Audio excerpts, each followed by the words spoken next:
Great to have you along for the ride. Thanks a lot for stopping by. Glad to have this man back. He's a commissioner on the FCC, one of only 5. It's Brendan Carr. Brendan, how are you? Good to see you.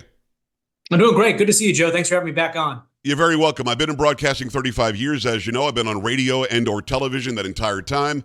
And I've never seen something like this in my years where one entity, one guy that we know who he is, we know where he donates, we know where his leanings are, we know his feelings for America, at least in my opinion we know, is suddenly going to invest in 200 radio stations.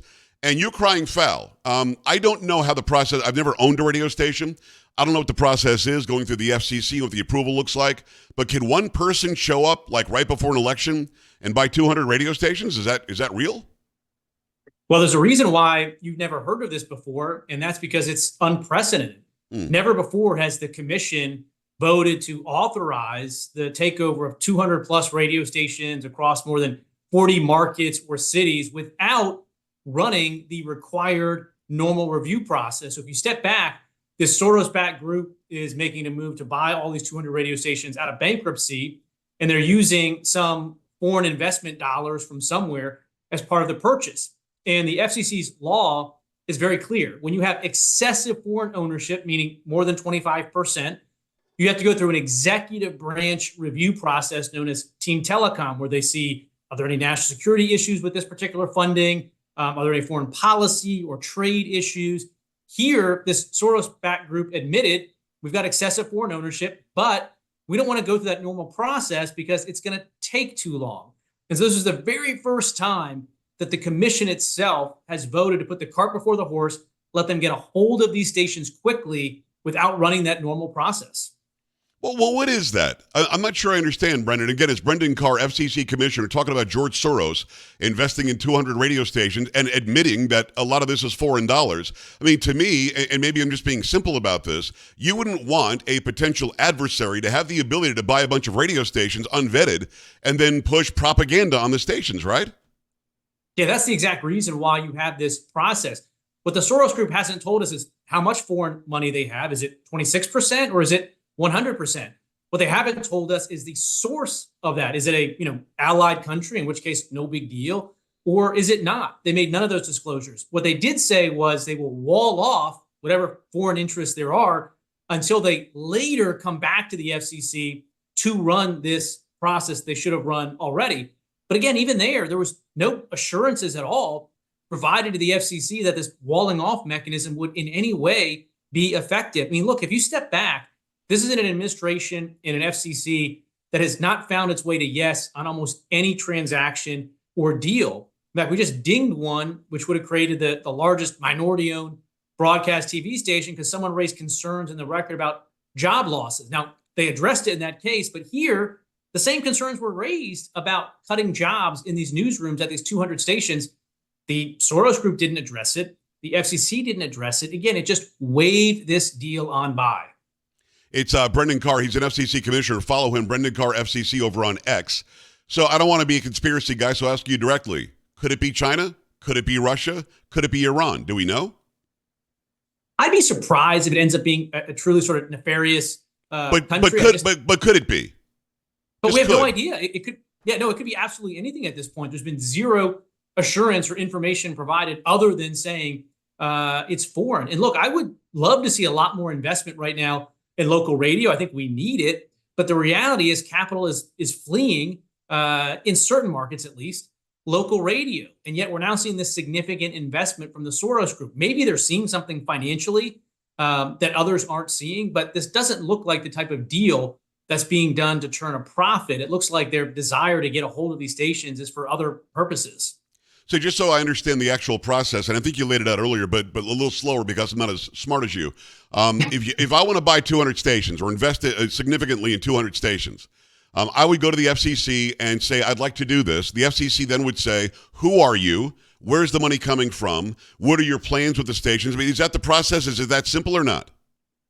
Yeah, usually you do two things at the same time. One, you file an application where the FCC decides, is it in the public interest for this person to have control of these licenses? And then second, you file a petition to start that national security review in those cases in which you have foreign ownership. And our rules are clear. You file those two things at the same time and you don't get approval to get the licenses until we complete the running of that national security process. Again, here, they skipped that second part entirely, and they told us, well, we'll come back to you at some point down the road.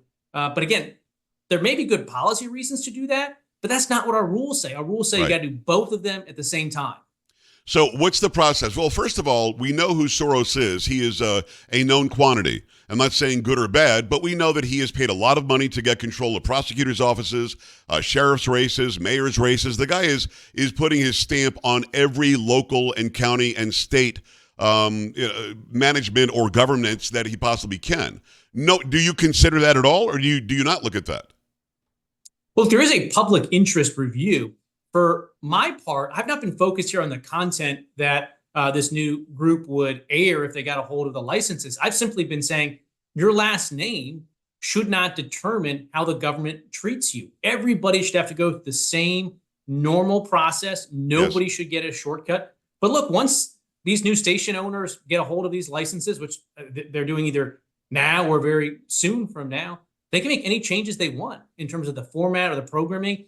There's at least a handful of conservative outlets that are on these stations. Sean Hannity, Mark Levin, I think even you're on one or two of these stations at least.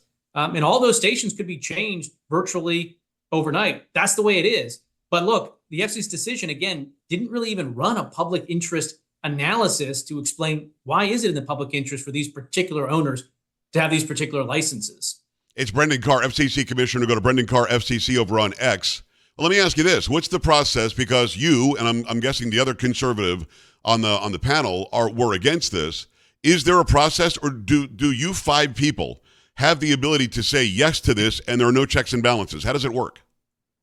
Yes, as you noted, there's 5 commissioners. This was a partisan 3-2 decision. Myself and my fellow Republican colleague dissented. There are 2 paths forward, maybe 3, from a legal remedy perspective. One, someone can go to court and challenge this and say, look, you guys skipped the normal process here. You can't do that. 2, someone can file a petition for reconsideration, which asks the commission itself to revisit this decision. Or 3, remember, there will be another bite at the apple because they do have to run that national security process at some point. And so there are still a couple paths forward, however likely they are of succeeding, but there are still some legal paths forward for revisiting, if not overturning this decision. It is Brendan Carr from the FCC. So where are we right now in the process? I can't help but notice there's an election a month away. Is the process going to be speedy enough because of the majority from the Democrats on the panel to get them on the air to give them the ability to change programming before the election or not? Yeah, I don't really see much of a path forward at all. I mean, maybe low single-digit odds of reversing this within the next month or so. Whatever the odds are, they're going to be at their peak, some period of time from here. For instance, you have 30 days to file a petition for reconsideration, but the FCC has a lot of discretion to just sit on that for a while. So I don't expect to see anything change between now and the next 30 days or so. Well, so do they have control of them now, Brendan? Yeah, that's my understanding. I mean, the licenses were in bankruptcy, so maybe there was a need to sort of go back to the bankruptcy court and say, okay, the FCC finalized that. But my understanding is now, or virtually now, this new Soros-backed group is in control. And it's funny. I mean, look, as you sort of indicated, it was just a week or so ago that Alexander Soros, the son of George Soros, who's on the board, Alexander Soros, of one of these entities that's going to get control of these, was at hosting Governor Walz at his house for what appeared to be a fundraiser and tweeted a picture or posted a picture out of that event. Yeah. And I just think at a minimum, that's just bad optics. When you have a deal pending before the FCC, I don't think that you should be putting that type of content out there. Well, I couldn't agree with you more. It's Brendan Carr for the FCC. So, I mean, this is happening. You're right. It was a photo op. There were a couple of smiling people and their pictures over on X and everywhere else. I'm going, wow, they're just not even hiding the fact that they're, on the same side as somebody who's completely radical left. I mean, this isn't somebody who's a Democrat. The Soros movement is for anarchy. My words, not yours. The Soros movement is for unrest in counties and cities. That's why you buy a prosecutor's office who sits on actual crime. And now we're looking at the ability to possibly just change lineups like crazy. Look, I'm not worried about my station or two that's with this company, Odyssey. I'm not really worried about that. If I end up not being on there, I'll find another station in the market. But you're talking about people like Hannity and Levin. Hannity's got 700 stations, something like that. So I would imagine that he's involved, he's affected by this more directly. And yes, I believe that the individual station should have autonomy. But you've got somebody who's coming in, basically saying his family, the Soros family, has been saying, we disagree with America and the American way of life these ways. And then you just say, here are the keys to 200 stations. Brendan, I'm not a conspiracy guy, but this is, to me, it's like letting somebody outside of this country who doesn't love this country buy anything they want and broadcast anything they want to say. To me, I guess can that be considered on your level or not, what I just said? Well, I think what's interesting is when the shoe is on the other foot, you see very different treatment by this administration. So, for instance, there's a conservative buyer that wanted to buy some Spanish language radio stations in southern Florida. And there was just absolute outcry from the left, including Democrat elected leaders. And that purchase ended up not being consummated amidst all of this pressure. Likewise, you had Democrat members of Congress who wrote letters to cable companies suggesting that they should drop Fox News, OAN, and Newsmax because of the conservative viewpoints. And the list of this pressure towards censorship goes on and on and on. But yet when it's this particular purchaser, again, none of those obstacles are in the way. All the laws seem to give way to a speedy approval. I'm glad you went there. It's Brendan Carr for the FCC. Brendan Carr, FCC, over on X. The other night in the debate, Walz and Vance were talking about censorship and free speech and so-called hate speech and misinformation. Recently, Kamala Harris, who's running for president, has said that we have to be able to control misinformation, which is basically censorship. And they keep saying hate speech has to be controlled as well. You and I both know the laws say you can say or do anything you want, express yourself any way you want, as long as it's legal. You're not inciting something illegal to happen.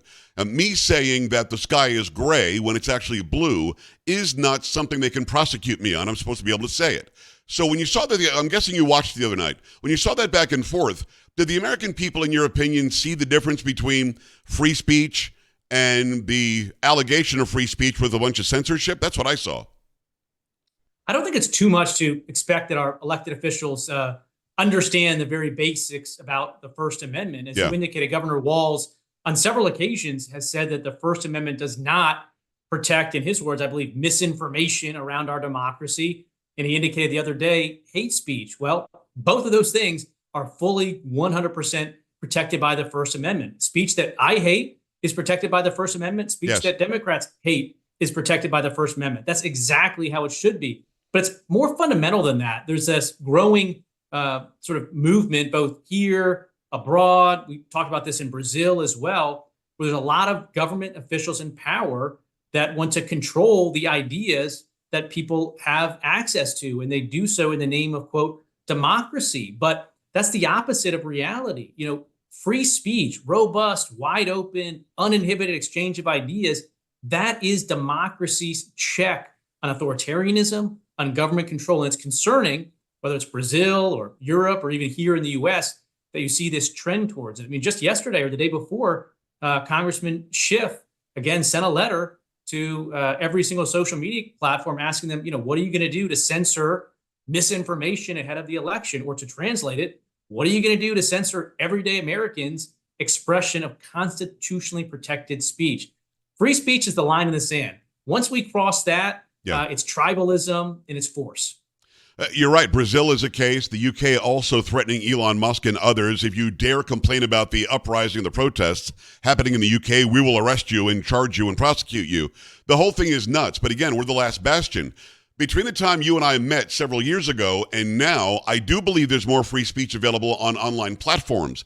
X certainly is allowing you to say anything you want now. But he said freedom of speech, not freedom of reach, which is still kind of censorship-y. Mark Zuckerberg just said, I'm a libertarian now, and I'm sorry about what I did before. Brendan, why are they changing their tune, do you think? I think Elon Musk is a free speech guy, so maybe not him.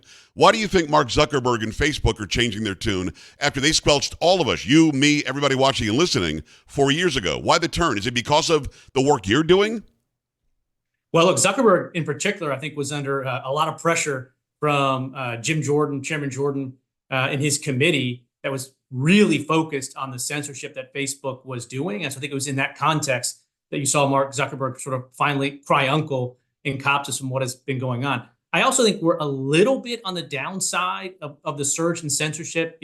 COVID-19 was just an accelerant because whenever you have government control, you necessarily have to have a depression of free speech because they're counterweights to each other. So I do think we're seeing a trend in the right direction. Obviously, Elon Musk taking over X has been good, but we're certainly not out of the water yet.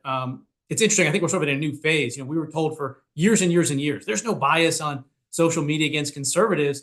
And then actually today, Washington Post put out a story about a new report that said, yes, there has been bias in censorship on social media, but it's a good thing that conservatives have been censored. So we're sort of entering a new phase of all this. Well, that was the spin. What's interesting is if censorship really did work both ways, and I don't want censorship at all. I want everybody to say anything they want. Yeah. But if it worked both ways, these stupid reports about J.D. Vance's beard is a problem, or his baby blue eyes might be grabbing the attention of these people, but here's why they shouldn't. These are all opinion pieces. They're not news pieces. And again, I believe in you having an opinion. I believe in you saying something I hate. I believe in all of that, as long as, again, you're not inciting some sort of, ill or violence or something mal in the neighborhood. So they can continue to do that while at the other side of their mouth saying Carr and Pag should shut up. I mean, do they live in that duality? Do they not realize how completely upside down that is? Yeah, look, well, first of all, as a bearded man myself, or at least someone that has white whiskers, I'm always glad to see another bearded man doing well in government service. But yeah, there is certainly a hypocrisy here that either they're not sensitive to or they don't care about. But to your point, we got to be even-handed here. Everybody gets a right of free speech. Democrats shouldn't be censored, in my view. Republicans shouldn't be censored. But this is a cultural issue. I mean, that's really where the fight is. You can do some of this through law, but in the main, we got to return to a cultural consensus. Let's go find those 1970s, 1980s ACLU-style progressives and find common ground around this idea that free speech is a line that we should all stand for. Keep us updated, Brendan, if you don't mind, on whatever's going on with this 200-plus radio stations. I know that it's a way they did it. It was not by policy, not by SOP.